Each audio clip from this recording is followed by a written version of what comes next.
नमस्कार साथियों, एक बार फिर से स्वागत है आपका अपना YouTube चैनल साइंस गुरु रवि में। गाइज, जैसा कि आप सबको पता है कि भैया हम पढ़ रहे हैं डाइजेस्टिव सिस्टम अर्थात पाचन तंत्र। अब गाइज, सबसे पहले हमें इस चैप्टर का मतलब समझ में आना चाहिए। यहाँ पर एक शब्द है पाचन। एक्चुअली में होता क्या है पाचन? ये तो साथियों, भोजन के बड़े बड़े पोषक पदार्थों को या फिर बड़े बड़े अणुओं को शरीर में विभिन्न रासायनिक अभिक्रिया व एंजाइमों की सहायता से भोजन के छोटे छोटे अणुओं या फिर घुलनशील पदार्थों के रूप में परिवर्तन करना ही क्या कहलाता है साथियों? पाचन कहलाता है। और साथियों, ये जो तंत्र है, इस तंत्र का मतलब होता है अंगों का समूह। तो फिर मैं ये कह सकता हूँ साथियों कि ऐसे अंगों का समूह है जो भैया पाचन में सहायक होते हैं। उन अंगों के समूह को क्या कहा जाता है भैया? पाचन तंत्र कहा जाता है। साथियों, ये पाचन तंत्र की चौथी क्लास है। मैं आपको बता दूं, ये वीडियो सभी प्रतियोगी परीक्षाओं के लिए उपयोगी है। गाइज, आपको वीडियो में पाचन तंत्र के बारे में बिल्कुल 0 लेवल से लेकर के हाई लेवल तक पढ़ाया जाएगा। आप कोई सी भी एग्जाम की तैयारी कर रहे हो, सभी एग्जामों के लिए ये वीडियो सफिशिएंट है। यहाँ तक बात क्लियर है। अब बात कर लेते हैं साथियों कि भैया हम क्या पढ़ने वाले हैं और क्या हमने कल पढ़ा था। तो देखिए भैया, हम पढ़ रहे थे माउथ के बारे में, और माउथ में साथियों हमने टीथ यानी कि दांत, टंग यानी कि जीभ, और साथियों स्लाइवरी ग्लैंड, ये तीनों पढ़ लिया था। आज हमें क्या पढ़ना है साथियों? फेरिक्स के बारे में पढ़ना है, यानी कि गर्सनी के बारे में पढ़ना है। साथियों, गर्सनी को पढ़ाने से पहले कल हमने लास्ट में स्लाइवरी ग्लैंड के बारे में चर्चा की थी। इसका मैं आपको रिवीजन करवा देता हूं ताकि आप इस चैप्टर के साथ और अच्छे से कनेक्ट हो पाए। देखिए भैया, जो स्लाइवरी ग्लैंड्स होती है साथियों, ये मैंने आपको बताया था पेयर में होती है। कितने पेयर होती है? तो भैया 3 पेयर होती है, यानी कि इन नंबर में भैया 6 होती है। नाम लिख लेते हैं साथियों। नंबर 1 पर आता है पैरोटिड स्लाइवरी ग्लैंड्स। ये होती है साथियों 1 पेयर। तो नंबर 2 पर आता है साथियों सबलिंगुअल स्लाइवरी ग्लैंड। ये भी साथियों 1 पेयर होती है, यानी कि एक जोड़ी होती है। नंबर 3 पर बात करें तो सब मैंडिबुलर स्लाइवरी ग्लैंड, ये भी साथियों 1 पेयर होती है। और ये तीनों ग्रंथियां ये साथियों किसका निर्माण करती है? सलाइवा का निर्माण करती है, यानी कि मैं कह सकता हूं भैया लार का निर्माण करती है। लगभग साथियों 70 से 75% तो भैया ये तीसरे नंबर की लार का निर्माण करती है, सब मैंडिबुलर स्लाइवरी ग्लैंड्स। और ये दोनों मिलकर साथियों 25 से 30% लार का निर्माण करती है। दिख रहा है आपको? मैं आपको बता दूं साथियों, ये पैरोटिड स्लाइवरी जो ग्लैंड है साथियों, ये कान के पास पाई जाती है। और भैया ये सबसे बड़ी ग्रंथि भी है लार ग्रंथियों में, सबसे बड़ी ग्रंथि। सबसे छोटी ये वाली ग्रंथि है भैया, ये कहां पाई जाती है साथियों? सबलिंगुअल जो स्लाइवरी ग्लैंड्स है, ये हमारी जीभ के जस्ट नीचे पाई जाती है, यहाँ पर, जैसा कि मैंने आपको बताया था। और ये सब मैंडिबुलर ये स्लाइवरी ग्लैंड्स है साथियों, हमारे जो निचला जबड़ा है इसके नीचे यहाँ पर पाई जाती है।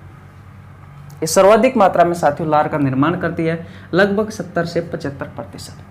तो ये तो बात हो गई साथियों हमारी सलाइवरी ग्लैंड्स की। अब लार में साथियों 2 प्रकार के एंजाइम पाए जाते हैं। इनके बारे में और बता देता हूँ। फिर साथियों आज हम स्टार्ट करेंगे फेरिक्स के बारे में, यानी कि घर्षण के बारे में। नंबर 1 पर आता है साथियों लाइसोजाइम एंजाइम। ये लार में पाया जाता है और ये क्या करता है साथियों, भोजन के साथ आने वाले जो कीटाणु होते हैं और जो जीवाणु होते हैं उन्हें साथियों ये नष्ट करने में सहायक होता है, यानी कि मारने में सहायक होता है। लेकिन साथियों ये पूर्ण रूप से नहीं मार पाता। जितनी इसकी क्षमता है साथियों लाइसोजाइम एंजाइम की, उतना ही साथियों जीवाणुओं को, कीटाणुओं को नष्ट कर पाता। अगर ये सारे ही जीवाणुओं को नष्ट कर दे साथियों, तो हमें टीबी जैसी खतरनाक बीमारी जो जीवाणु से होती है साथियों वो होगी ही नहीं। गलत कह रहा हूं क्या मैं? सही कह रहा हूं। तो भैया इसका कार्य क्या है? कीटाणु और जीवाणुओं को नष्ट करना।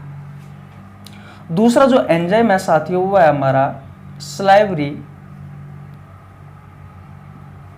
एमाइलेज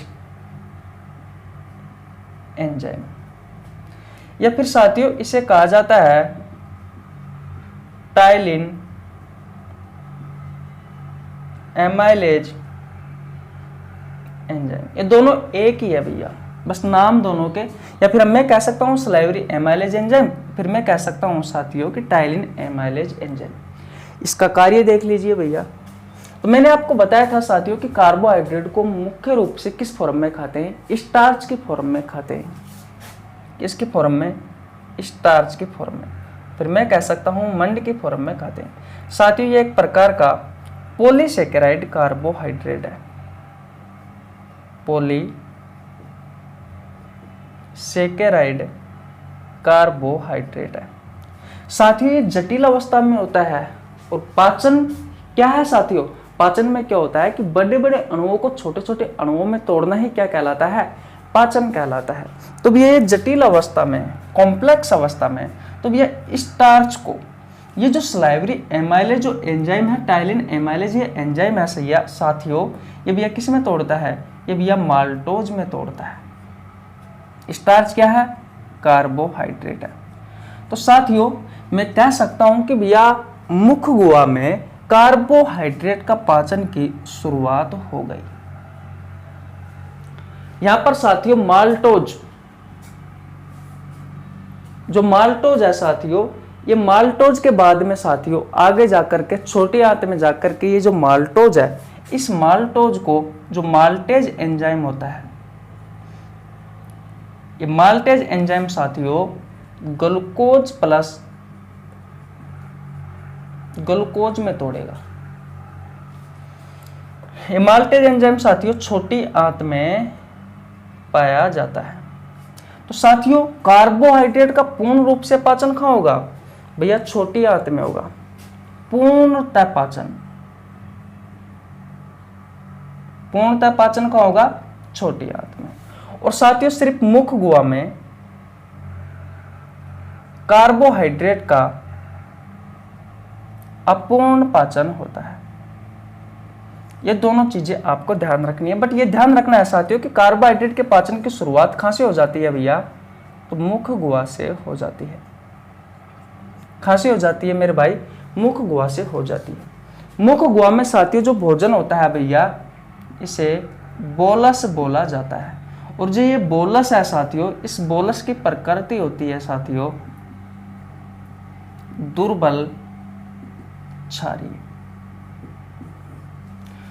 जो मुख्य चीज थी साथियों वो मैंने आपको बता दी। मैंने अब लास्ट में कहा था आपसे कि साथियों मुख गुहा में भोजन को क्या बोला गया था साथियों? बोलस बोला गया था। अब भैया मुख गुहा के बाद में भोजन कहां जाएगा? तो भैया इस फेरिक्स में जाएगा, इस घर्षणी में जाएगा। भाई मुख गुहा के बाद में भोजन अब कहां जाएगा? इस घर्षणी में जाएगा। तो साथियों अब आपको हेडिंग क्या लगानी है भैया? फेरिक्स या फिर साथियों घर्षणी लगानी है। तो भैया स्क्रीनशॉट नहीं लिया है तो स्क्रीनशॉट ले लीजिए। और अब हम आज की क्लास स्टार्ट करते हैं साथियों फेरिक्स से, यानी कि घर्षणी से। मिटा दो भैया। ओके, आशा करता हूँ साथियों मेरे द्वारा बताई हुई सभी बातें आपको बहुत अच्छे से समझ में आ गई होगी और आप इस चैप्टर से अच्छे से कनेक्ट भी हो गए होंगे। अब साथियों हम क्या पढ़ने वाले हैं, ग्रसनी के बारे में पढ़ने वाले हैं और इसी क्लास में साथियों हम ग्रासनल ईसोफेगस के बारे में पढ़ने वाले हैं और साथियों इसी क्लास में हम पेट के बारे में पढ़ने वाले हैं, स्टोमक के बारे में पढ़ने वाले हैं, आमाशय के बारे में पढ़ने वाले हैं, उदर के बारे में पढ़ने वाले हैं, जठर के बारे में पढ़ने वाले हैं। ये सभी साथियों 4-5 नाम आपके पेट के नाम है। तो इस वीडियो में हम किस किस के बारे में पढ़ेंगे, ग्रसनी के बारे में यानी फेरिक्स के बारे में, एक ग्रासनाल के बारे में यानी कि भोजन नली के बारे में, ईसोफेगस के बारे में और लास्ट एंड फाइनल हम पेट के बारे में पढ़ेंगे। तो स्क्रीनशॉट नहीं लिया है तो स्क्रीनशॉट ले लीजिए, फिर हम आज की क्लास स्टार्ट करते हैं। ओके भैया, अब भोजन को साथियों क्या बोला जाएगा, फेरिक्स में यानी कि ग्रसनी में बोलस बोला जाएगा भैया। क्या बोला जाएगा, बोलस बोला जाएगा। कोई ना भैया, अगर आपको हमारा कंटेंट अच्छा समझ में आ रहा है साथियों तो भैया आप हमारे चैनल को सब्सक्राइब कर लीजिए ताकि आपके पास हमारी वीडियो का नोटिफिकेशन टाइम टू टाइम पहुंच सके। बहुत अच्छी बातें बताने वाला हूं जो आपकी एग्जाम के पॉइंट ऑफ व्यू से बहुत ही ज्यादा इंपॉर्टेंट है। अब आपको हेडिंग क्या लगानी है भैया, आपको हेडिंग लगानी है फेरिक्स, PHARYNX, ग्रसनी। सबसे पहले साथियों हमने भोजन को इनहेल किया तो माउथ में गया। माउथ में हमने 3 चीजों के बारे में पढ़ा साथियों, टीथ के बारे में, टंग के बारे में और सलाइवरी ग्लैंड के बारे में। अब साथियों इसके बाद में साथियों माउथ के बाद में जो भोजन जाता है साथियों वो किस में जाता है भैया, फेरिक्स में जाता है, PHARYNX। और फेरिक्स के बाद में साथियों भोजन कहाँ पे जाता है तो भैया ईसोफेगस में जाता है, ईसोफेगस में जाता है। और ईसोफेगस के बाद में साथियों स्टोमक में जाता है यानी कि पेट में जाता है। तो आज की इस वीडियो में हम इन तीनों के बारे में पढ़ेंगे, फेरिक्स के बारे में, ईसोफेगस के बारे में और स्टोमक के बारे में। ये बात क्लियर है। अब आपको साथियों अगर फेरिक्स के बारे में कुछ तथ्य याद है, मैंने आपको श्वसन तंत्र में पढ़ाया था साथियों, तो भैया आप कमेंट बॉक्स में बता दीजिए। और अगर आपको नहीं पता तो पहले जाओ श्वसन तंत्र वाला चैप्टर पढ़ो, आपको आप प्लेलिस्ट से भी देख सकते हो या फिर आपको नीचे लिंक डिस्क्रिप्शन में इसका लिंक मिल जाएगा तो आप जाकर पढ़ लेना। और उसके बाद में भैया पाचन तंत्र वाला चैप्टर पढ़ना। देखिए शुरुआत करते हैं भैया फेरिक्स की, ग्रसनी की। मैंने आपको श्वसन तंत्र वाला चैप्टर में बताया था साथियों कि जो फेरिक्स होता है ये भैया भोजन व वायु का कॉमन पथ होता है। क्या बताया था मैंने आपको कि यह भोजन वह वायु का कॉमन पथ होता है, यानी कि साथियों यह वह स्थान है साथियों जहां पर भोजन और वायु दोनों आपस में मिलते हैं। बात क्लियर है। तो मैं ये लिख सकता हूं कि साथियों जो ग्रसनी है भोजन और वायु का कॉमन पथ है। बात क्लियर है साथियों। इसी पॉइंट को मैं क्या इस तरीके से भी लिख सकता हूं क्या कि यह पाचन व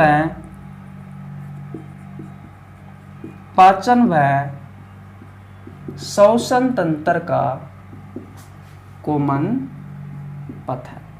जी हाँ बिल्कुल लिख सकता हूं साथियों। आपसे आपके एग्जाम में क्वेश्चन पूछा जाता है कि निम्न में से कौन पाचन तंत्र व श्वसन तंत्र का कॉमन पथ है, तो भैया कौन है, ये फेरिक्स है, ये ग्रसनी है। देखिए भैया जो ग्रसनी होती है इस ग्रसनी में भोजन का किसी भी प्रकार का पाचन नहीं होता। आपको ये बात और ध्यान रखनी है, नोट लगा लेना। और क्या लिखोगे कि ग्रसनी में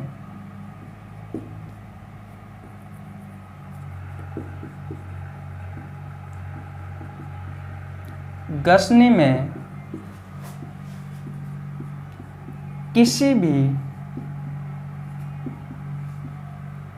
प्रकार का भोजन का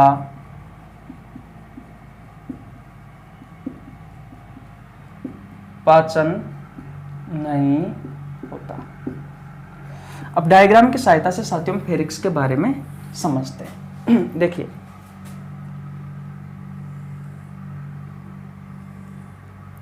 साथियों, ये जो फेरिक्स होता है इसमें भैया दो छिद्र होते हैं, इसमें दो छिद्र होते हैं। जो साथियों पीछे वाला छिद्र है भैया, इसे कहा गया है गलट। क्या कहा गया है? गलट। या फिर साथियों इसे कहा गया है निकल द्वार। क्या कहा गया है? गलट या फिर निकल द्वार। इस छिद्र से होकर साथियों जो भोजन है ये भैया भोजन आमाशय तक जाता है, भोजन आमाशय तक जाता है। ये बात क्लियर है। अब इस छिद्र की बात कर लेते हैं। इस छिद्र को नाम दिया गया है साथियों ग्लोटस, या फिर साथियों घाटी द्वार। और इस छिद्र से होती हुई साथियों जो वायु होती है, ये वायु फेफड़ों तक जाती है। मैंने आपसे कहा कि गर्सनी में दो छिद्र होते हैं। एक पीछे वाला जो छिद्र है साथियों उसे नाम दिया गया है गलट या निकल द्वार।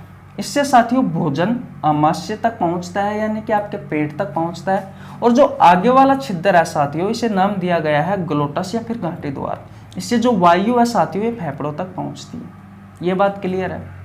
अब देखिए भैया, ये वाला जो रास्ता है साथियों, ये साथियों मुख यानी कि आपके माउथ से साथियों आप जो भोजन खाते हो, ये भोजन इस रास्ते से जाता है साथियों। ये भोजन करने वाला है साथियों। और साथियों नाक के थ्रू आप जो वायु लेते हो वो भैया इस रास्ते से आती है। तो साथियों मैं वायु को कुछ इस तरीके से बना देता हूं। बात क्लियर है। ऊपर वाले रास्ते से साथियों वायु आ रही है नाक की सहायता से, और नीचे वाले रास्ते से भैया मुख से यानी कि भोजन आ रहा है। यहां तक बात क्लियर है। साथियों जो ग्लोटस है, जो घाटी द्वार है, यानी कि वायु जिस रास्ते से फेफड़ों तक पहुंचती है, इसके ऊपर साथियों उत्तकों की एक संरचना पाई जाती है। कुछ ढक्कन, जो ढक्कन होता है ना, ढक्कन नुमा संरचना पाई जाती है।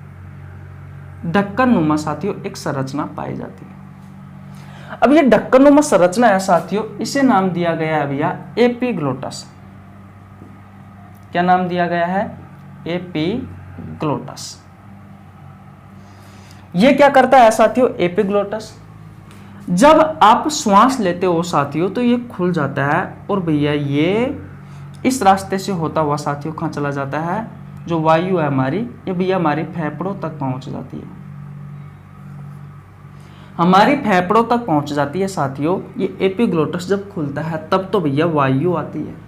और साथियों जब ये एपीग्लोटस बंद होता है, तो बंद होता है तो क्या बात मतलब श्वास नली के ऊपर साथियों ये बिल्कुल इस तरीके से बंद हो जाएगा। तो जो भोजन है साथियों, ये भोजन भैया हमारी कहाँ पे पहुंच जाएगा? इस भोजन नली में पहुंच जाएगा। और ये क्या है साथियों हमारी? ये भैया भोजन नली है। ये क्या है साथियों? ये आपकी भोजन नली है। एक बार और सुनिए, ये मुख है, यहां से भोजन आता है। ये नाक है, यहां से वायु आती है। श्वास नली के ऊपर की तरफ साथियों जस्ट ऊपर यानी कि ग्लोटस के जस्ट ऊपर साथियों एक ढक्कन नुमा संरचना पाई जाती है जो उत्तकों की बनी होती है। इसे नाम दिया गया है एपीग्लोटस। तो भैया जब आप खाना खाते हो तो ये एपीग्लोटस साथियों इस ग्लोटस के ऊपर आ जाता है, जिससे भोजन नली में भोजन के अणु नहीं जा पाते हैं। और साथियों ये यहाँ पर ढक्कन लग जाता है इस ग्लोटस के ऊपर, तो भोजन आपका डायरेक्ट कहाँ पहुंच जाता है? ये भोजन नली में पहुंच जाता है। और साथियों जब आप श्वास लेते हो तो क्या होता है? जो वायु आती है तो भैया ये भोजन का ये जो मार्ग है, जो मुंह से भोजन आ रहा है, ये ग्लोटस यहाँ पर लग जाता है, जिससे क्या होता है कि भोजन इस वायु नली में पहुंच नहीं पाता। और भैया यहाँ से डायरेक्ट आपकी जो वायु है ये भैया फेफड़ों तक पहुंच जाएगी वायु नलिका की सहायता से। तो भैया जब आप भोजन खाते हो तो भैया ये ग्लोटस है, ये एपीग्लोटस है, ग्लोटस के ऊपर लग जाएगा यानी कि ढक्कन लग जाएगा। और साथ ही जब आप श्वास लेते हो तो भैया ये ढक्कन यानी कि एपीग्लोटस खुल जाता है। कभी बंद होता है, कभी खुलता है, कभी बंद होता है, कभी खुलता है। इस प्रकार की प्रोसेस साथियों चलती रहती है। इस कारण साथियों ये कभी बंद होता है, कभी खुलता है, कभी बंद होता है, कभी खुलता है। कब बंद होता है? जब आप खाना खाते हो साथियों तो ये बंद हो जाता है, और जब आप श्वास लेते हो तो ये खुल जाता है। देखिए, जब आपने खाना खाया तो भी ये बंद हो गया, और साथियों जब आपने श्वास लिया तो भी ये खुल गया, क्योंकि ये वायु नलिका के जस्ट ऊपर होता है साथियों। ये भैया इस ग्लोटस के जस्ट ऊपर होता है, इसलिए साथियों कभी बंद होता है कभी खुलता है। इस एपिग्लोटस को साथियों हमारा शरीर का ट्रैफिक पुलिसमैन कहा गया है। ट्रैफिक पुलिसमैन कहा गया है।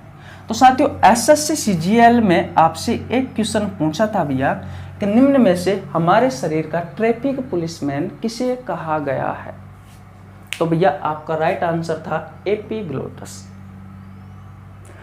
अब साथियों आपसे मैं एक क्वेश्चन पूछता हूं। अक्सर आपसे कहा जाता है कि भैया खाना खाते समय बात नहीं करनी चाहिए, आराम से चबा चबा कर खाना चाहिए। तो साथियों चबा चबा कर तो क्यों खाना चाहिए? ताकि साथियों हमारा पाचन अच्छे से हो सके। पहली बात क्लियर है। अब बात यह आती है साथियों कि भैया आपको खाना खाते समय बात करने के लिए मना क्यों किया जाता है? भाई साइंस पढ़ रहे हो तो उसका मतलब भी तो आपको समझ में आना चाहिए। देखिए भैया, एक्चुअली में क्या होता है कि जब आप चावल खाते हो, एक्चुअली में तो कोई सा भी खाना खा लो कोई दिक्कत नहीं है, लेकिन जब आप चावल खाते हो तो उस समय क्या होता है साथियों, जब आप ज्यादा जोर से किसी से बात करते हो या फिर गुस्से में या फिर हंसते हो तो उस समय क्या होता है साथियों, ये जो भोजन है ये भैया वायु नली में चला जाता है। ये जो वायु नली है इस वायु नली में चला जाता है, और भैया यहाँ पर आपके जो चावल है भैया वो इस वायु नली में जाने से क्या होता है, आपके वायु नली का जो रास्ता है भैया ये ब्लॉक हो जाता है, जिससे वायु आपके फेफड़ों तक नहीं पहुंच पाती।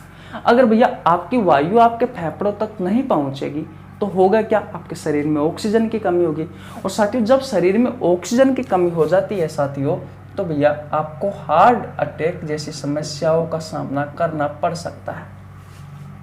हार्ट अटैक होकर साथियों आपकी मृत्यु हो जाती है। इसलिए आपसे मना, खासकर साथियों ये केस कब होता है, जब आप चावल खाते हो, जब आप चावल खाते हो। इसलिए साथियों आपसे मना किया जाता है कि भैया कभी भी खाना खाते समय बात नहीं करनी चाहिए, ना ही हंसना चाहिए, ना ही जोर से बोलना चाहिए, और अच्छे से धीरे धीरे साथियों खाने को चबा चबा कर खाना चाहिए। अगर ये बात समझ में आ गई है तो स्क्रीनशॉट ले लीजिए। स्क्रीनशॉट ले लिया?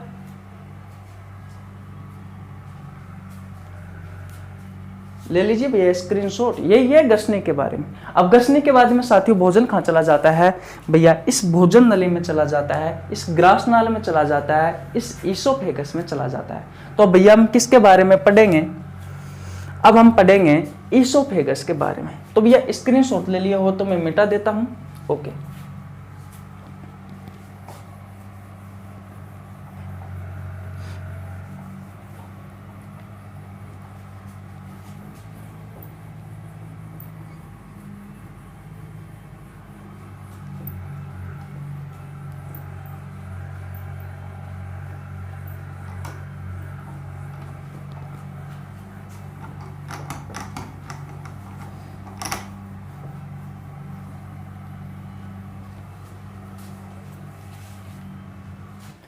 अब देखिए भैया,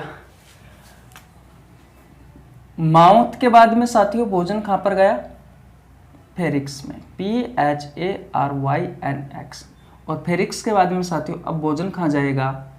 ईसोफेगस में, और ईसोफेगस के बाद में स्टोमक में, यानी कि आमाशय में। माउथ में साथियों ने भोजन को क्या कहा गया था? बोलस कहा गया था। इसकी प्रकृति कैसी है साथियों? क्षारीय। अब साथियों बोलस कहाँ पहुंच गया? फेरिक्स के बाद में ईसोफेगस में पहुंच गया। तो अब आपको हेडिंग लगानी है साथियों, फूड पाइप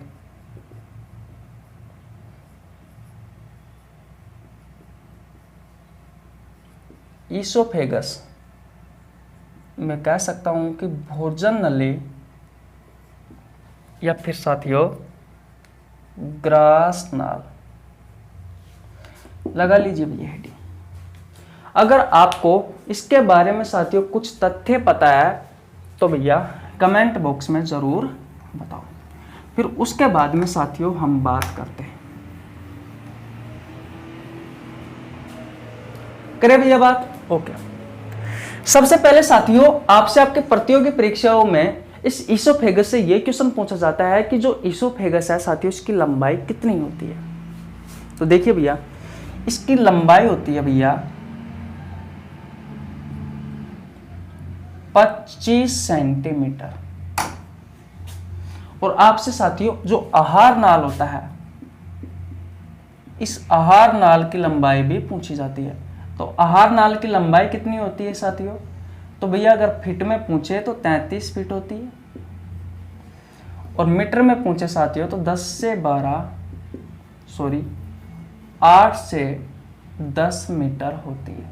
ये एनसीईआरटी का डाटा है भैया। बात क्लियर है? अगर साथियों आपसे श्वास नली की लंबाई पूछे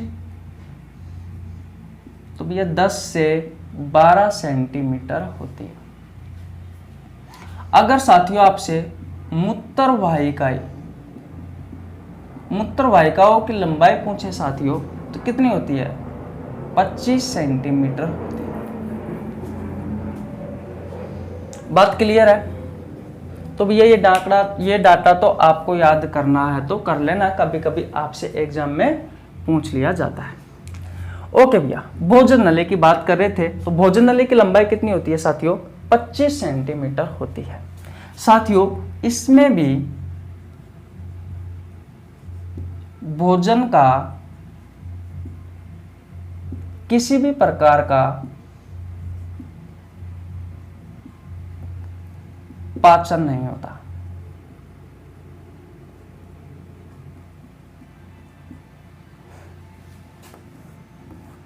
ये साथियों गसनी थी। इस गसनी से ये जो पीछे वाला साथियों जो छिद्र था जिसे आपने गलत या फिर साथियों निकल द्वार कहा था, इसकी सहायता से साथियों भोजन इस भोजन नली में आया। ये क्या है साथियों? ये आपकी भैया भोजन नली है।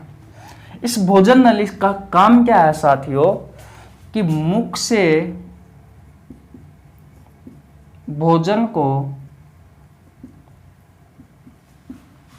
आमाशय तक पहुंचाना, आमाशय या फिर मैं कह सकता हूं पेट तक पहुंचाना, बस इतना सा कार्य है। साथियों एक प्रक्रिया होती है, उस प्रक्रिया के थ्रू साथियों भोजन आपके पेट तक पहुंचता है। आपसे आपके प्रतियोगी परीक्षाओं में क्वेश्चन पूछा जाता है कि किस प्रक्रिया द्वारा मुंह से भोजन आमाशय तक पहुंचता है। अगर आप में से किसी को पता है साथियों तो इसका आंसर बताइए। बताओ भैया, जल्दी जल्दी बताओ, क्या आपको पता है साथियों इसका आंसर क्या होगा? साथियों इसका आंसर होगा भैया पेरिस्टोलसिस। इसे हिंदी में कहा गया है क्रमाकुचन गति।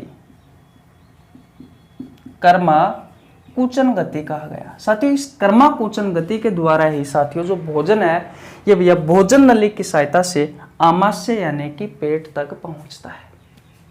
अब देखिए होता क्या है, तो मान लीजिए ये आपकी भोजन नली है, ये क्या है आपकी भोजन नली है, और भैया नीचे की तरफ क्या है, ये आपका पेट है। तो पेट के बारे में दिख तो रहा है ना आपको? हाँ दिख रहा है। तो पेट के बारे में तो अभी आपको पढ़ना ही नहीं है, सिर्फ आपको इस भोजन नली के बारे में पढ़ना है। तो साथियों इसमें अंदर की तरफ क्या होता है साथियों? मांसपेशियां होती है। इस भोजन नली में अंदर की तरफ साथियों मांसपेशियां होती है। ये मांसपेशियां क्या करती है साथियों? कॉन्ट्रैक्शन और रिलैक्शन यानी कि सिकुड़न और स्थलन यानी कि फैलाव। इन मांसपेशियों के बीच में साथियों कॉन्ट्रैक्शन होता है और रिलैक्शन होता है, यानी कि साथियों सिकुड़ती है और फैलती है, सिकुड़ती है फैलती है, सिकुड़ती है फैलती है, सिकुड़ती है फैलती है। जिससे क्या होता है साथियों, जैसे कि मान लीजिए यहाँ पर आपका भोजन है, ये फैलेगी तो साथियों ये भोजन यहाँ पे आ जाएगा, फिर साथियों सिकुड़ेगी, जिससे प्रेशर लगेगा और साथियों भोजन यहाँ पे चला जाएगा, फिर फैलेगी, फिर सिकुड़ेगी, फिर फैलेगी, फिर सिकुड़ेगी। इससे साथियों भोजन नीचे की तरफ धकेलता हुआ जाता रहता है और साथियों फाइनली आपके आमाशय में पहुंच जाता है। और साथियों कॉन्ट्रैक्शन और ये जो रिलैक्सन है, ये सिकुड़ने और ये फैलने की जो प्रक्रिया है साथियों, यही प्रक्रिया है साथियों कर्माकुंचन गति। इसी को ही कहा जाता है साथियों कर्माकुंचन गति। बोलो समझ में आया या नहीं आया? साथियों जब आपको उल्टी होती है, जब आप बस में ट्रेवल करके जाते हो कहीं पर भी, बस में, गाड़ी में, कहीं पर भी, तो होता क्या है साथियों, ये कर्माकुंचन जो गति होती है इसकी साथियों जो चाल है उल्टी हो जाती है। क्या मतलब ये गति है साथियों, ये उल्टी दिशा में कार्य करने लग जाती है, जिससे क्या होता है साथियों कि आपके शरीर में जो भोजन है भैया वो मुंह तक आ जाता है।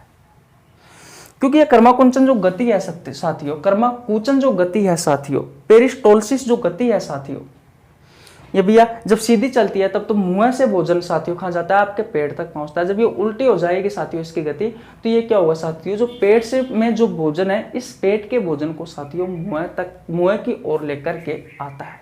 इस वजह से साथियों आपको उल्टी होती है। तो बस साथियों इस ग्रास नाल में, इस भोजन नली में आपको सिर्फ इतना ही पढ़ना है। ये क्वेश्चन आपसे आपकी प्रतियोगी परीक्षाओं में पूछा जाता है कि किस प्रक्रिया के द्वारा मुंह से भोजन आमाशय तक पहुंचता है या फिर गर्दन से आमाशय तक पहुंचता है। तो हिंदी में कहा जाता है कर्माकुचन और इंग्लिश में कहा जाता है साथियों पेरिस्टोलसिस। बात क्लियर है? यही प्रोसेस होती है साथियों जिसके थ्रू साथियों भोजन है वो भैया आमाशय तक पहुंचता है। और आपसे आपके प्रतियोगी परीक्षाओं में या तो ये क्वेश्चन पूछा जाता है या फिर साथियों ये क्वेश्चन पूछा जाता है। इन दोनों क्वेश्चनों के अलावा नहीं क्वेश्चन पूछा जाता है। अब साथियों ग्रासनाल के बाद में भैया जो भोजन है, एक्चुअली में भोजन को क्या बोला गया था, बोलस बोला गया था। क्या बोला गया था? बोलस बोला गया था। इस बोलस की प्रकृति कैसी थी साथियों? क्षारीय थी। तो अब भैया भोजन कहाँ पे जाएगा? अब आपके पेट में जाएगा। तो अगर आपको स्क्रीनशॉट लेना है तो स्क्रीनशॉट ले लीजिए, फिर हम साथ ही मिटा देते हैं और भैया पेट के बारे में पढ़ लेते हैं। ठीक है, आ गया समझ में? ओके भैया।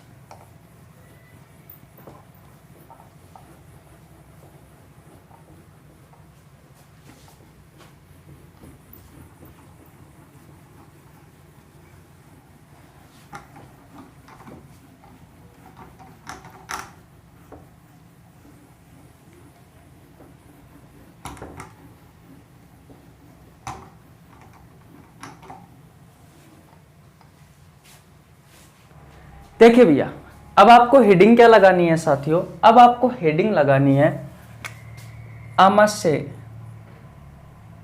आमाशय यानी कि स्टोमक या फिर उदर, पेट या फिर साथियों जठर। ये सभी साथियों आपके पेट के नाम है।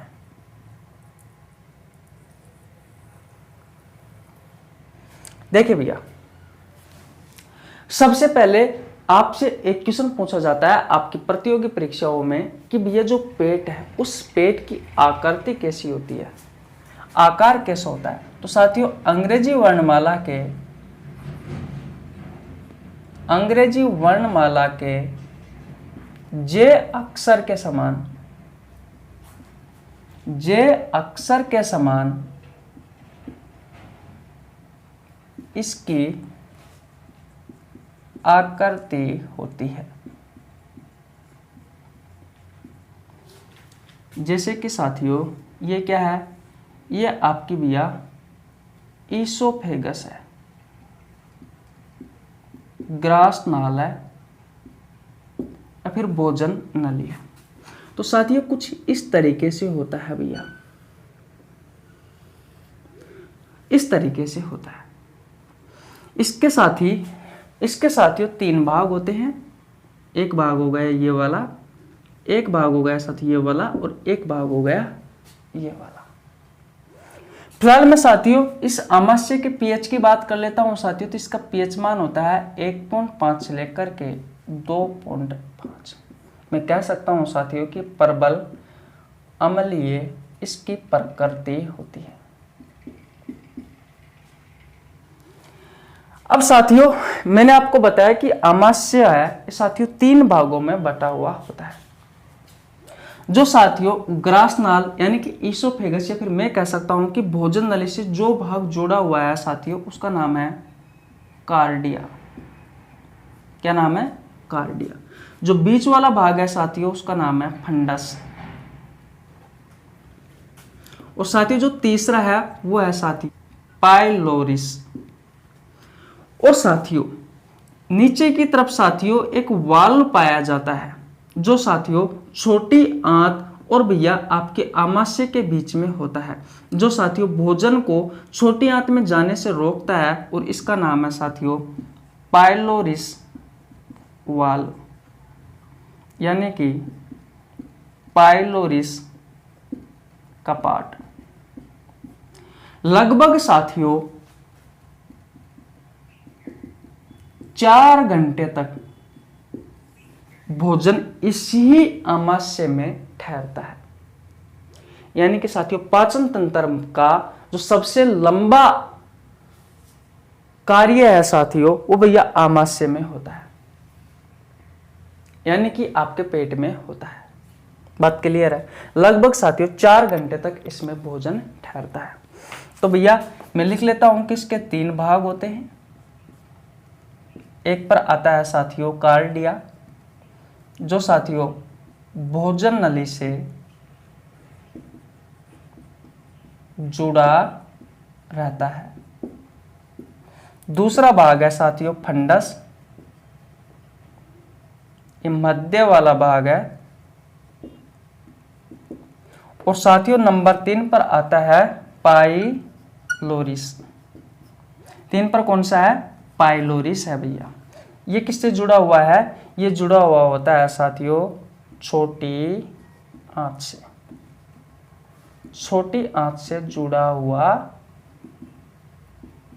होता है। बोलो यहां तक आपको कहानी समझ में आई या नहीं आई? मैंने आपसे सिर्फ इतना कहा साथियों कि जो आमाशय होता है, जो पेट होता है, इसकी जो आकृति होती है वो अंग्रेजी वर्णमाला के जी अक्षर के समान होती है। साथ ही उसका पीएच मान 1.5 से 2.5 होता है। इसकी प्रकृति प्रबल अम्लीय होती है। 3 भागों में बटा हुआ है, कार्डियक, फंडस और पाइलोरिस। नीचे की तरफ साथियों एक वाल्व लगा होता है जो साथियों भोजन को छोटी आंत में जाने से रोकता है, पाइलोरिस कपाट। साथियों लगभग इसमें 4 घंटे तक भोजन ठहरता है। साथियों जो कार्डियक वाला भाग है ये भैया भोजन नली से जुड़ा हुआ होता है। फंडस है साथियों ये मध्य वाला भाग है जो साथियों हमारा पेट बाहर निकलता है, अभी ये फंडस वाला पार्ट ही निकलता है। और साथियों पाइलोरिस ये साथियों छोटी आंत से जुड़ा हुआ होता है। यहां तक बात क्लियर है? अब देखिए साथियों ये जो हमारा पेट है इसके अंदर की तरफ साथियों उत्तकों की एक परत होती है। और साथियों ये जो उत्तकों की परत है, इस उत्तकों की परत को कहा जाता है साथियों जठर ग्रंथि। और जठर ग्रंथि से साथियों एक रस का निर्माण होता है और उस रस को कहा गया है जठर रस या फिर गैस्ट्रिक जूस या फिर गैस्ट्रिक ग्लैंड भी कह सकता हूं साथियों में, गैस्ट्रिक ग्लैंड। उत्तकों की जो परत है साथियों उसे क्या नाम दिया गया है? उसे नाम दिया गया है साथियों गैस्ट्रिक ग्लैंड। और इससे एक जूस निकलता है, उस जूस को नाम दिया गया है गैस्ट्रिक जूस या फिर जठर रस। ये बात आपको अच्छे से समझ में आ गई होगी। साथियों जो जठर रस है भैया ये किस किस से मिलकर के बना होता है? वाटर यानी कि पानी से, HCl से हाइड्रोक्लोरिक अम्ल और साथियों एंजाइम से मिलकर के बना होता है। और साथ ही साथ में साथियों मैं लिख सकता हूं कि एक श्लेष्मा होता है, एक चिपचिपा पदार्थ होता है, उससे भी भैया ये मिल करके बना होता है आपका जठर रस। इतनी बात क्लियर है? अगर साथियों ये सभी बातें आपको समझ में आ गई है, मैंने आपका 2 बार रिवीजन करवा दिया है, तो भैया स्क्रीनशॉट ले लीजिए, फिर मिटा देता हूं। फिर साथियों हम जो हमारी जठर ग्रंथि है इस जठर ग्रंथि के बारे में और चर्चा करते हैं। ठीक है भैया? जठर ग्रंथि क्या है साथियों? तो हमारे पेट में अंदर की तरफ उत्तकों की एक परत होती है साथियों, उस उत्तकों की परत को क्या कहा गया है? जठर ग्रंथि कहा गया है। बात आपको समझ में आ गई जठर ग्रंथि की? ओके, अब मैं मिटा रहा हूं, अब जठर ग्रंथि से स्टार्ट करूंगा, ठीक है भैया? ओके,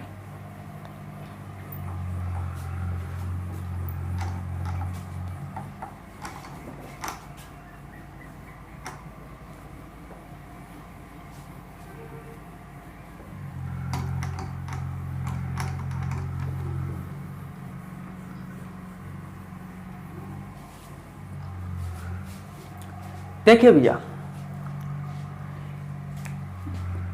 गैस्ट्रिक ग्लैंड,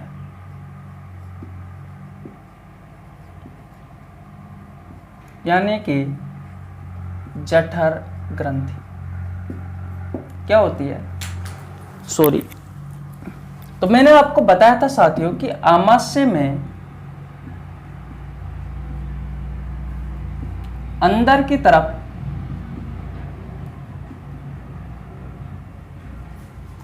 उत्तकों से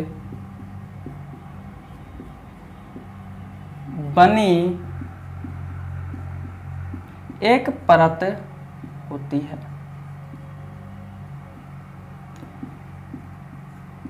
उससे साफ क्या कहा गया है? जठर ग्रंथि कहा गया है। इस जठर ग्रंथि से साथियों एक रस निकलता है जिसे जठर रस या फिर गैस्ट्रिक जूस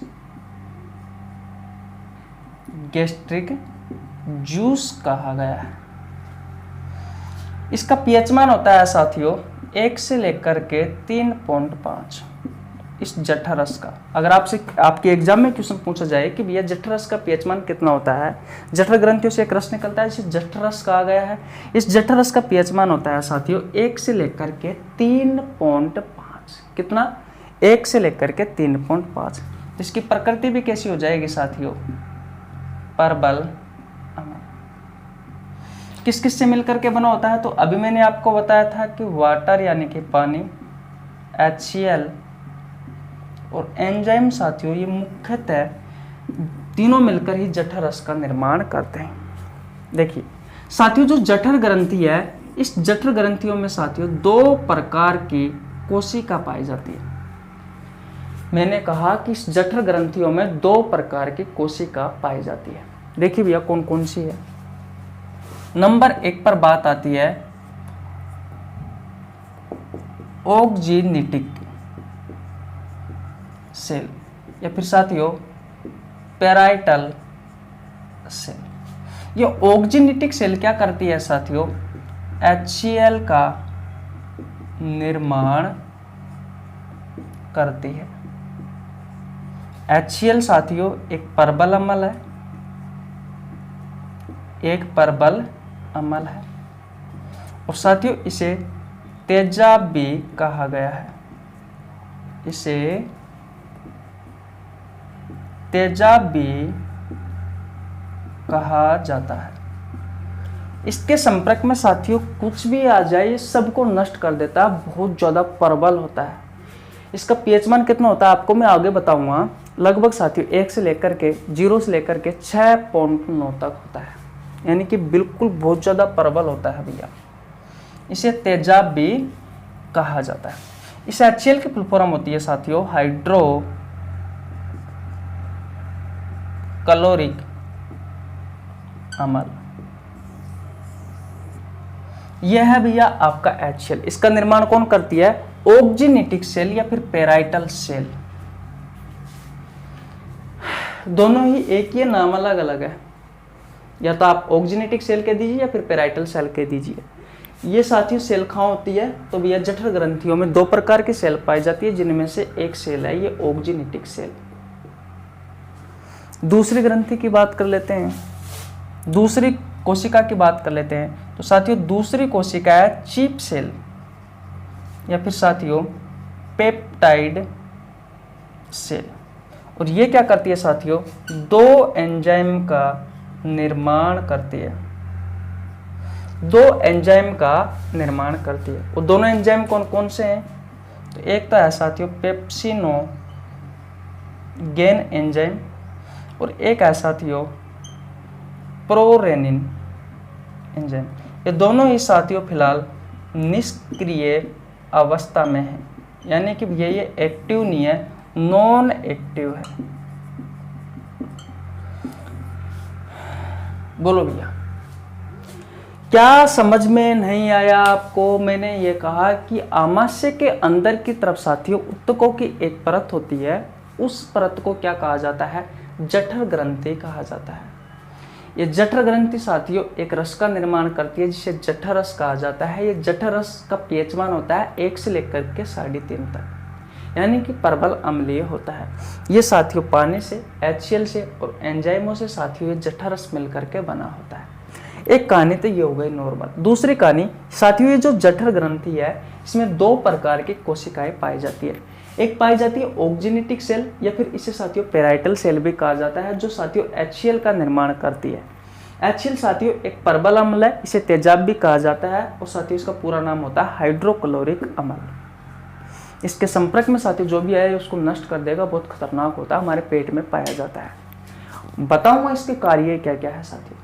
दूसरा कोशिका है साथियों चीप सेल या फिर पेप्टाइड सेल। ये साथियों 2 एंजाइमों का निर्माण करती है, एक है साथियों पेप्सिनोगेन और एक है साथियों प्रोरेनिन एंजाइम। ये दोनों ही साथियों एंजाइम फिलहाल निष्क्रिय अवस्था में है, नॉन एक्टिव है। अब साथियों इन्हें एक्टिव करने का कार्य कौन करता है उसके बारे में पढ़ते हैं। तो साथियों ये तो आपको कहानी समझ में आ गई, पेप्सिनोगेन की, प्रोरेनिन की, HCl की, एंजाइम की और वाटर की, है कि नहीं। अब हम साथियों जो HCl होता है, जो HCl का जो निर्माण किया है साथियों ऑक्जिनेटिक सेल में, इस HCl के बारे में पढ़ेंगे। फिर साथियों इन दोनों एंजाइमों के बारे में पढ़ेंगे। तो अब आपको क्या पढ़ना है साथियों? HCl के बारे में पढ़ना है, ठीक है।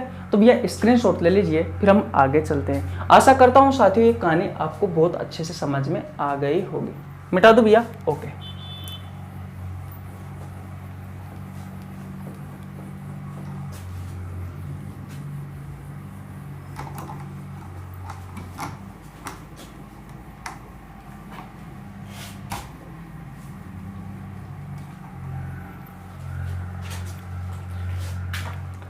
देखिए भैया, अब हम किसके बारे में पढ़ने वाले हैं?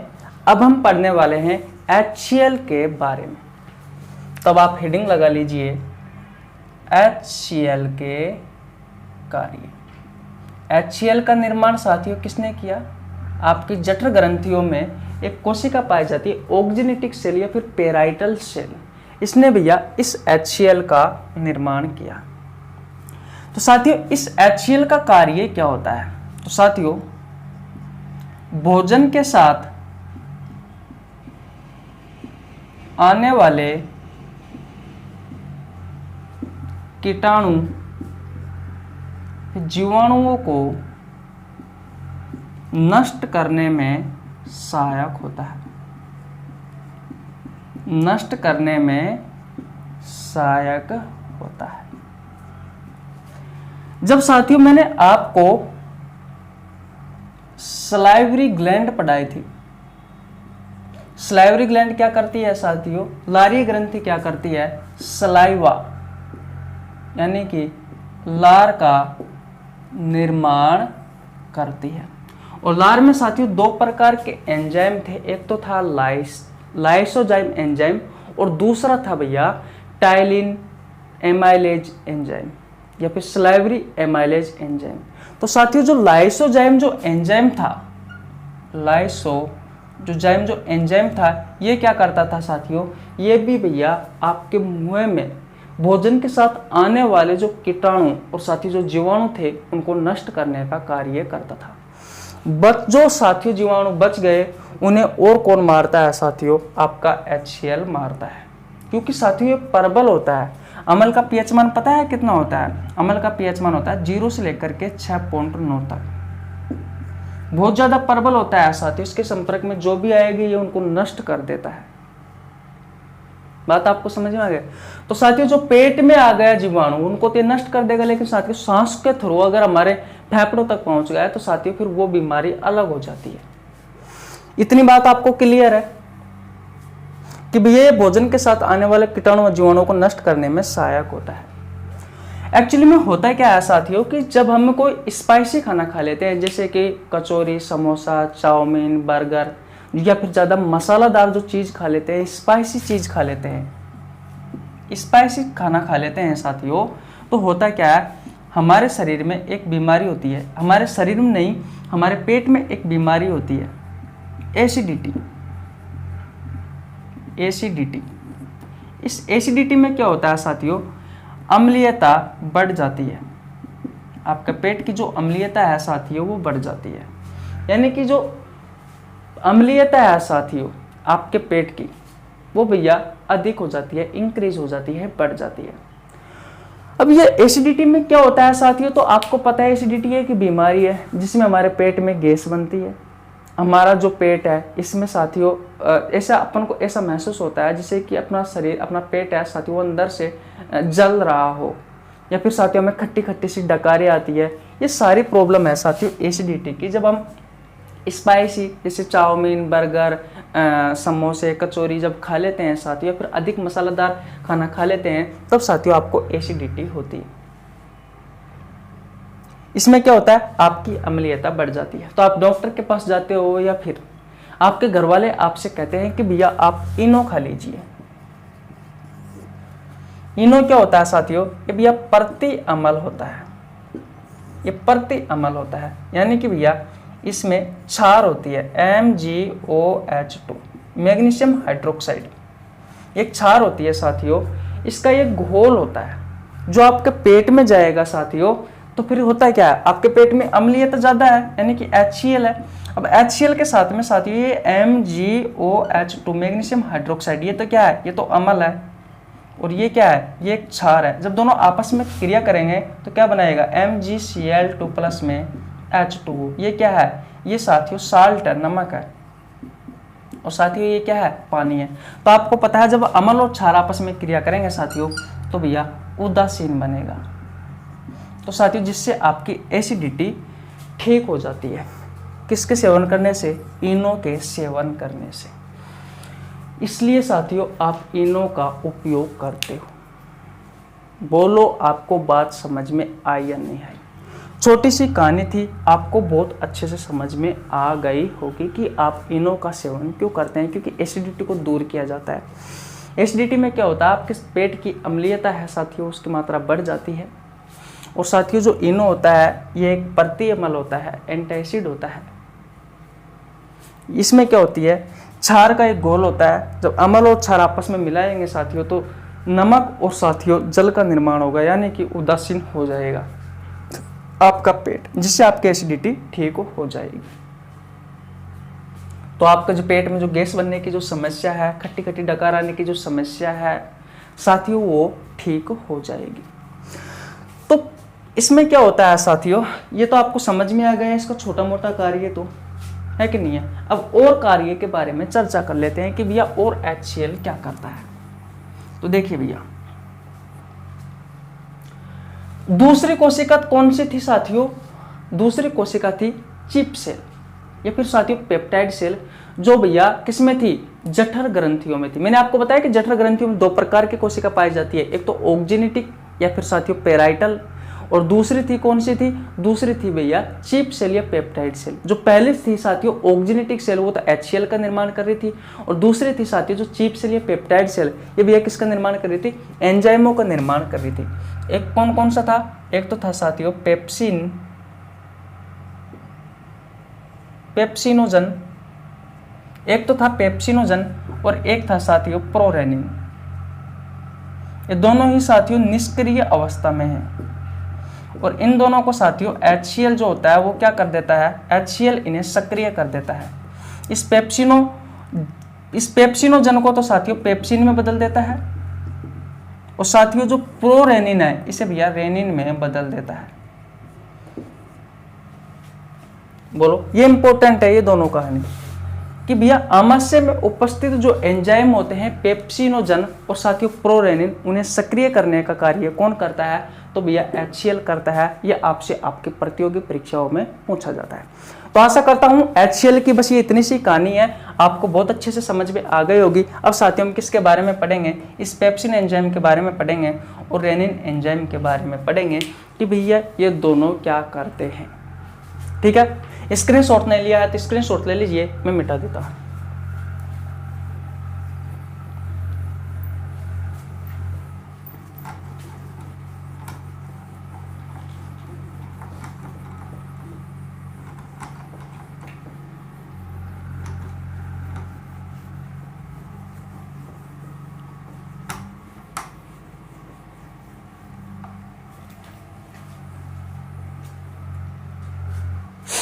देखिए भैया, अब हम एंजाइमों के बारे में पढ़ने वाले हैं। तो दाल, सोयाबीन, मशरूम, अंडा, दूध, मांस, इन सब से साथियों आपको क्या प्राप्त होती है? तो साथियों इन सब से आपको प्राप्त होती है प्रोटीन। क्या प्राप्त होती है साथियों? प्रोटीन प्राप्त होती है। किसके बारे में पढ़ रहे हैं साथियों? तो भैया पेप्सिन एंजाइम के बारे में पढ़ रहे हैं। पेप्सिन एंजाइम क्या करता है?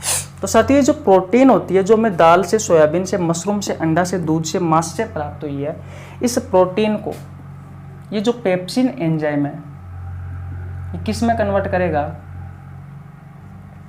पेप्टोन्स या फिर साथियों पेप्टाइड में कन्वर्ट करेगा। प्रोटीन को पेप्सिन एंजाइम पेप्टोन्स या साथियों पेप्टाइड में कन्वर्ट करेगा। साथियों ये प्रोटीन का पाचन है, ये प्रोटीन का क्या हुआ है? पाचन हुआ है। लेकिन साथियों पूर्णतः नहीं हुआ है, अपूर्ण हुआ है। जिस तरीके से साथियों आपके मुख गुहा में टाइलिन एमाइलेज एंजाइम के द्वारा साथियों कार्बोहाइड्रेट का अपूर्ण पाचन हुआ था, आपको पता हो तो, उसमें स्टार्च को सिर्फ माल्टोज में बदला था, टाइलिन एमाइलेज एंजाइम में। फिर साथियों छोटी आंत में जाकर के वो जो माल्टोज था, उस माल्टोज को माल्टेज एंजाइम के द्वारा ग्लूकोज प्लस ग्लूकोज में तोड़ा गया था। तोड़ा जाएगा, आगे जाके हम पढ़ाएंगे। तो मेरा कहने का मतलब यह है साथियों कि आपके मुख गुहा में कार्बोहाइड्रेट का अपूर्ण पाचन हुआ था। और साथियों प्रोटीन का पाचन, प्रोटीन का अपूर्ण पाचन, अपूर्ण पाचन कहाँ पे हो रहा है? आपके साथियों पेट में हो रहा है। अभी तक वसा का पाचन नहीं हुआ, कार्बोहाइड्रेट का हुआ है मुख गुहा में, वो भी अधूरा। और साथियों आपके पेट में हो रहा है, ये भी अधूरा हो रहा है। किसका? इस प्रोटीन का। कौन कर रहा है? ये पेप्सिन एंजाइम कर रहा है। साथियों ये एंजाइम अच्छे से पढ़ लेना, क्योंकि इस एंजाइमों के बारे में ही आपसे आपकी प्रतियोगी परीक्षाओं में पूछा जाता है। बात क्लियर है साथियों? पेप्टोन्स और जो पेप्टाइड है इसको मैं अभी बता देता हूं ताकि आपको अच्छे से समझ में आ सके। साथियों आपका जो पेंक्रियाज होता है, पेंक्रियाज जानते हो? अग्नाशय। इस अग्नाशय में एक एंजाइम पाया जाता है साथियों, ट्रिप्सिन एंजाइम। ये ट्रिप्सिन एंजाइम क्या करता है साथियों? इस पेप्टोन्स, इस पेप्टाइड को एमिनो एसिड में कन्वर्ट करता है। और साथियों ये जो एमिनो एसिड है ये भैया प्रोटीन की सबसे छोटी इकाई है। इसके बाद में साथियों इसका पाचन नहीं होता, सिर्फ इसका अवशोषण होता है, जो मैं आगे जाके बताऊंगा कि इनका अवशोषण कौन करता है। और फिर साथियों अवशोषण करके ब्लड की सहायता से इस अवशोषित भोजन को कोशिकाओं के पास भेजा जाता है और वहां पर साथियों ग्लूकोज के रूप में पहुंचता है। एक्चुअली में जो अवशोषित भोजन है हमारी कोशिकाओं के पास, फिर उसे इस ग्लूकोज को ऑक्सीजन की उपस्थिति में तोड़ा जाता है और फिर साथियों वहां से आपकी ऊर्जा बनाई जाती है। तो भैया पूर्णतः पाचन कहां पे हुआ? अग्नाशय में हुआ। तो ये आपसे क्वेश्चन पूछे जाते हैं, पूर्णतः पाचन। आपसे क्वेश्चन पूछा जाता है कि भैया प्रोटीन का अपूर्ण पाचन कहाँ होता है? तो भैया आमाशय में होता है, पेट में होता है। पूर्णतः पाचन कहाँ होता है? तो अग्नाशय में होता है। कार्बोहाइड्रेट का अपूर्ण पाचन कहाँ होता है? इनकम्प्लीट डाइजेशन कहाँ होता है साथियों? तो मुख गुहा में होता है। और भैया बात की जाए पूर्णतः पाचन कहाँ पे होता है? तो भैया छोटी आंत में होता है। तो ये बात आपको समझ में आ गई, प्रोटीन की आ गई? अगर आपको समझ में आ गई है तो स्क्रीनशॉट ले लीजिए। स्क्रीनशॉट ले लिया? बोलो भैया, स्क्रीनशॉट ले लिया है साथियों? ये तो आपका पेप्सिन एंजाइम का कार्य समाप्त हो गया। अब देखिए, अब बात करते हैं साथियों हम रेनिन एंजाइम की। तो साथियों आपकी जो दूध होता है, इस दूध में साथियों एक प्रोटीन होती है केसिन प्रोटीन। केसिन प्रोटीन होती है साथियों। ये जो केसिन प्रोटीन होती है इसे भी ये जो रेनिन एंजाइम है, ये रेनिन एंजाइम क्या करता है, पैरा केसिन में कन्वर्ट कर देता है, पैरा केसिन में कन्वर्ट कर देता है। फिर साथियों इस पैरा केसिन को ये जो पेप्सिन एंजाइम है साथियों, ये जो पेप्सिन एंजाइम है ये किस में कन्वर्ट कर देता है साथियों, भैया इस पेप्टोन्स में, या फिर मैं कह सकता हूं कि भैया इस पेप्टाइड में कन्वर्ट कर देता है। तो यहाँ पर भी साथियों आमाशय में भी आप कुछ भी खा लीजिए वही अपूर्ण पाचन होता है। मैं लिख देता हूं कि आमाशय में प्रोटीन का अपूर्ण पाचन होता है। बात आपको समझ में आई। फिर साथियों ये छोटी आंत में जाएगा पेप्टोन्स या पेप्टाइड।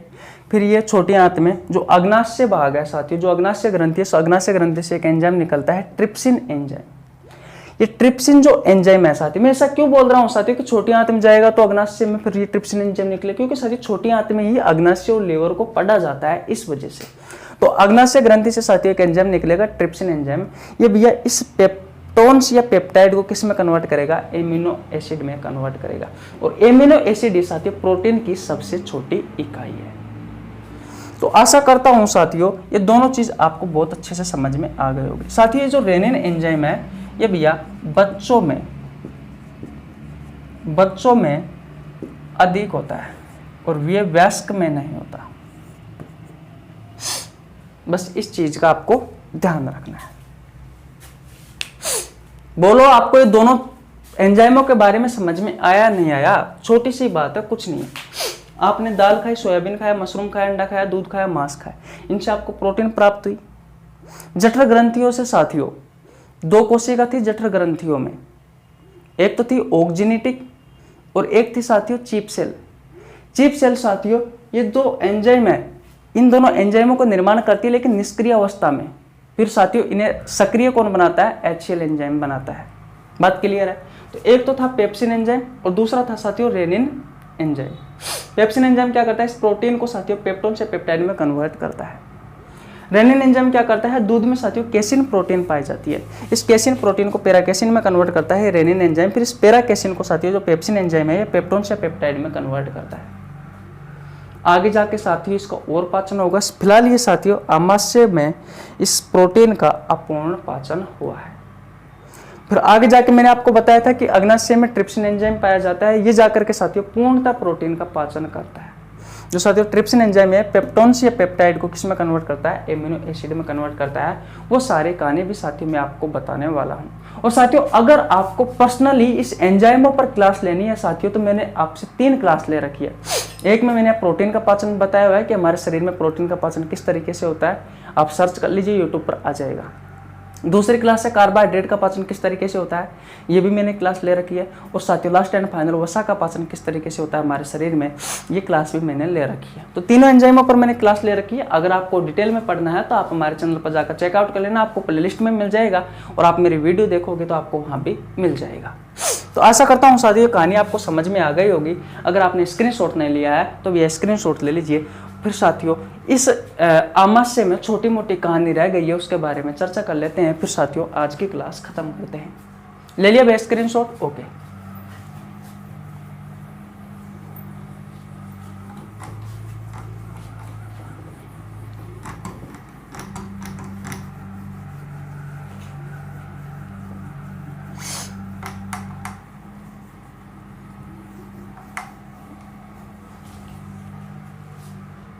देखिए साथियों अब हम बात करते हैं भैया श्लेष्मा परत के बारे में। तो मैं आपको बता दूं आमाशय की जो दीवार होती है साथियों उसमें एक परत और पाई जाती है जिसे कहा जाता है श्लेष्मा परत। श्लेष्मा परत ये कहां पर पाई जाती है साथियों, आमाशय की दीवारों पर।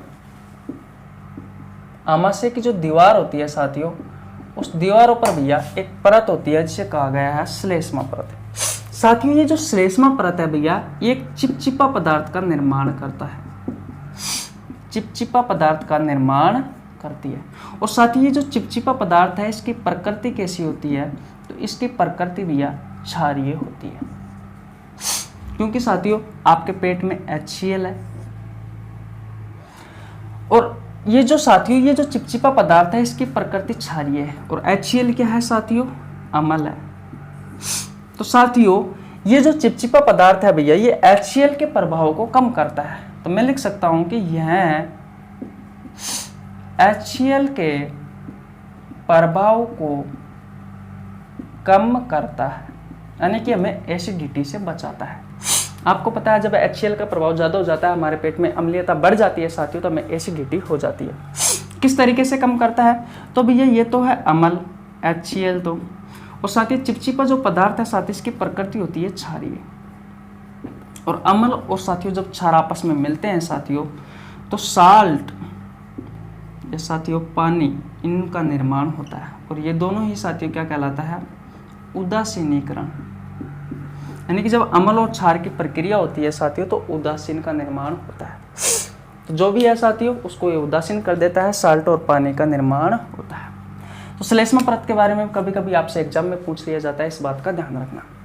फिर साथियों आमाशय के बाद में जो भोजन जाता है साथियों, वो जाता है भैया स्मॉल इंटेस्टाइन में। उससे पहले आपको साथियों दो चीजें ध्यान रखनी है। मैंने आपको बताया था साथियों कि जो मुख गुहा है, इस मुख गुहा में भोजन को क्या बोला गया था, भोजन को बोलस बोला गया था। भोजन को क्या बोला गया था साथियों, बोलस बोला गया था। और इसकी प्रकृति कैसी थी साथियों, तो इसकी प्रकृति थी साथियों क्षारीय। कैसी प्रकृति थी भैया, इसकी प्रकृति भैया क्षारीय थी। कैसी प्रकृति थी साथियों, इसकी प्रकृति क्षारीय थी। बोलो ये बात क्लियर है। अब साथियों जो भोजन है ये भैया हमारे आमाशय तक आ गया, और आमाशय में भोजन को क्या बोला जाता है साथियों, कायम बोला जाता है। और इसकी प्रकृति होती है साथियों अम्लीय। तो आपसे क्वेश्चन पूछा जाता है कि हमारे पेट में भोजन को क्या बोला जाता है साथियों, तो कायम बोला जाता है। मुख गुहा में यानी कि मुंह में क्या बोला जाता है, तो बोलस बोला जाता है। बोलस की प्रकृति क्षारीय होती है और कायम की प्रकृति अम्लीय होती है। इसके बाद में साथियों आमाशय के बाद में भोजन जाएगा स्मॉल इंटेस्टाइन में। कल हम साथियों स्मॉल इंटेस्टाइन के बारे में चर्चा करेंगे। तो साथियों आशा करता हूं आज की क्लास आपको बहुत अच्छे से समझ में आ गई होगी, क्योंकि हमने बिल्कुल बारीकी से एक एक चीज़ के बारे में पढ़ा है, एक एक चीज़ को बहुत अच्छे तरीके से समझा है। तो फिर कैसी लगी आपको वीडियो? अगर वीडियो अच्छी लगी हो तो वीडियो को लाइक कर देना, चैनल पर नया है तो चैनल को सब्सक्राइब कर लेना, बेल आइकन को प्रेस कर लेना, जिससे आपके पास हमारी वीडियो का नोटिफिकेशन टाइम टू टाइम पहुँच सके। मैंने साथियों पूर्णतः मेहनत की है आपको अच्छा कंटेंट देने की। आशा करता हूँ आपको भी जो मैंने बातें बताई है वो बातें समझ में आ गई होगी, और ये सभी बातें आपको एग्ज़ाम तक याद भी रहेगी। मैं आशा करता हूँ मेरा पढ़ाया हुआ ज़रूर काम आएगा। तो कल हम छोटी आंच से स्टार्ट करेंगे साथियों। आज यहीं तक रखते हैं, मिलते हैं कल। तब तक के लिए जय हिंद, जय भारत। अच्छे से रहो, अपना ध्यान रखो, अपने मम्मी पापा का ध्यान रखो, अच्छे से पढ़ाई करो और मज़े करो। Bye bye.